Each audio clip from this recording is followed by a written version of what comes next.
Hello, everyone, and welcome to the newest reading of Chapter 14 from my upcoming sci-fi thriller, YA sci-fi thriller, Chasing the Unseen.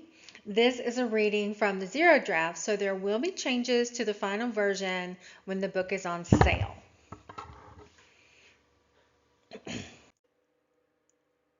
Chapter 14, The Royal Court, Kiera Sutton, POV.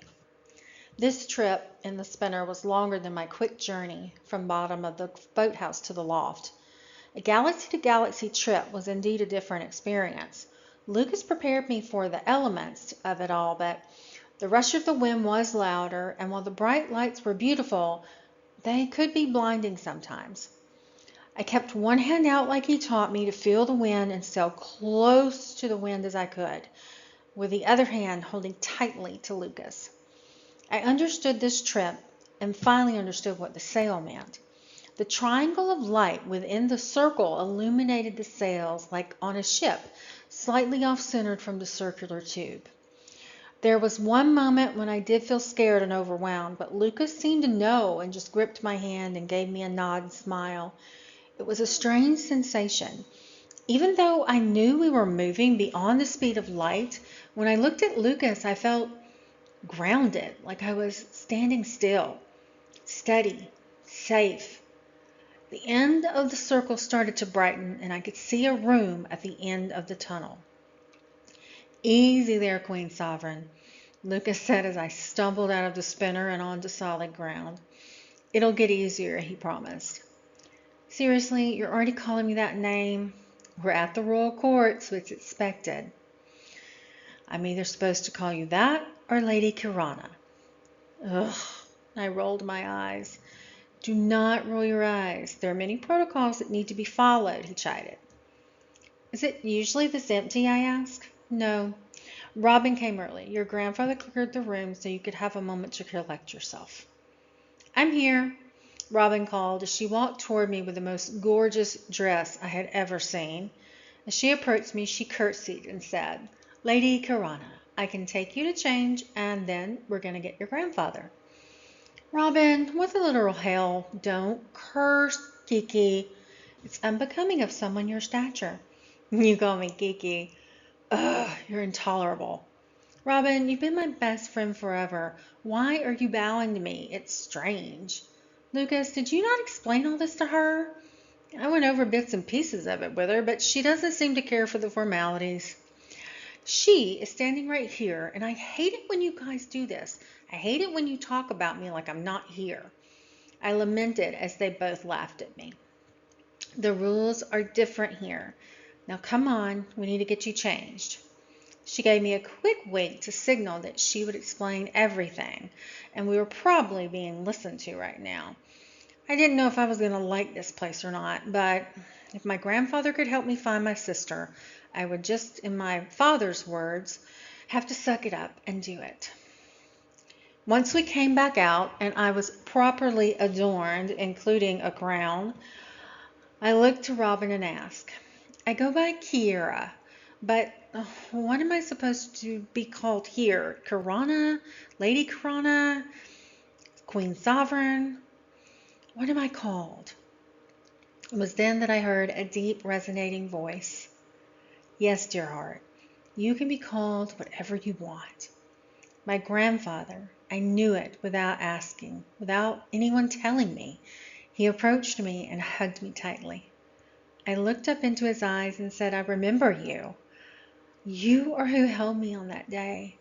I have so many questions, but the only one I could think of at the moment to ask was, what was my mom like?" "Your mother was a warrior queen. She didn't sit idly on the sidelines. You come from a strong bloodline," he said proudly. "More on that later. First, let's cover some information you need to ensure your rule will be just as proud. Lucas, will you please explain the royal court rules to Keerana?" "Of course, sir." He nodded to Grandpa before turning to me and said, "Are you ready?" "Yeah, do I need to take notes?" He laughed at me. "There aren't that many. First, no one may speak when the Queen is speaking. You must not be interrupted or stopped from speaking until you're finished. Okay, I like that rule. No interrupting me. Check. You must uphold the rules of the royal crown to protect the people above your own life, to safeguard the interests of Azuria within the United Confederation. Understand that as queen, you are the keeper of the astral gate. If anyone is traveling or visiting worlds where they should not be, it is your responsibility, along with yours, to intervene if they threaten innocent people of that world. All right. So basically, please don't make the planet look bad and take care of all the people here and abroad. Okay, got it. Understood. When you take a partner, the Queen's royal consort must be approved by a majority of the House of Royal Court. This is important because a male must assume the throne, like in the case of your mother and grandmother situation. We primarily have a matriarchal society, so the court wants to ensure that any man who rules possesses good character. Lucas looked at me expectantly. Are you serious? Are you saying that if by some stroke of luck or miracle I find a boyfriend who isn't a total loser, other people have a say in my relationship? I told you that would be the one she hesitated at. Lucas laughed, looking at my grandfather. We can cross that bridge when she gets to it, Robin said, giving me a wink. Last but not least, Lucas continued as he glossed over the fact of my lack of input in my love life. When you are to take the throne, you are expected to live here in Azuria. But Dad, I can't leave Dad. How did Mom manage to live on Earth? Can I do what she did? And there's your magic loophole, Robin said with a smile. What? Your mother fell in love with your father during an away mission and decided to stay with him. So she broke the rules? I asked. No, she got pregnant with your sister. Royal offspring and their well-being takes precedent over all the other rules. The queen can do whatever she deems necessary to keep her children healthy and happy. She understood that you and your sister would ultimately be happier in a family unit with your father. She spoke very highly of him, my grandfather explained. I want to tell Daddy everything. He thinks Kelsey's dead. Sweetheart, that's impossible. Your father's a good man, but he has no Azurian blood running through his veins. The Unified Confederation will never approve of it, my grandfather explained. I felt something deep inside me start to boil. It was a mix of determination, understanding, and a little bit of anger. That's true, King Royal Reigning Leonard. I called him by his full name. But my daddy's blood runs through my veins, and I believe that's enough. Based on your explanation, they will have no choice but to accept it. My voice was strong and unwavering. That's a fight for us another day. Today, we need to prepare you to meet the royal court. Why do I need to meet them? I asked. Formality, Lucas chimed in, looking oddly proud of me. Do they have a say in my search for Kelsey? No, but gaining their support and showing that you're a fighter like Rhiannon will benefit many of them, grandfather advised.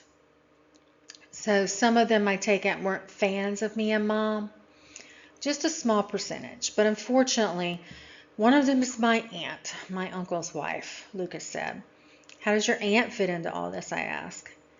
She's part of the recovery team for missing agents. She hasn't moved on it. My mother has, but I'm sure she will have something to say. So, were you able to get updates from Kelsey from your mom? Yes. Thanks, Lucas. I don't know what I'd do without you.